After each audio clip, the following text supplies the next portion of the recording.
hep sen de kazanıyorsun ama. Aliyeciğim, bir dahakine biz de iyi bildiğimiz bir oyunu seçelim, tamam mı? Tamam. Ne isteyeceksin amca?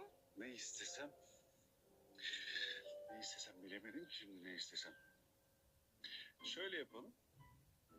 Ben sana doğru yaklaşayım. Sen benim yanağımdan kocaman bir öpücük al bakalım. Tamam. Ceren ablam da kaybetti, o da öpsün. Olur. Hadi Ceren abla, sen de kaybettin, sen de öp.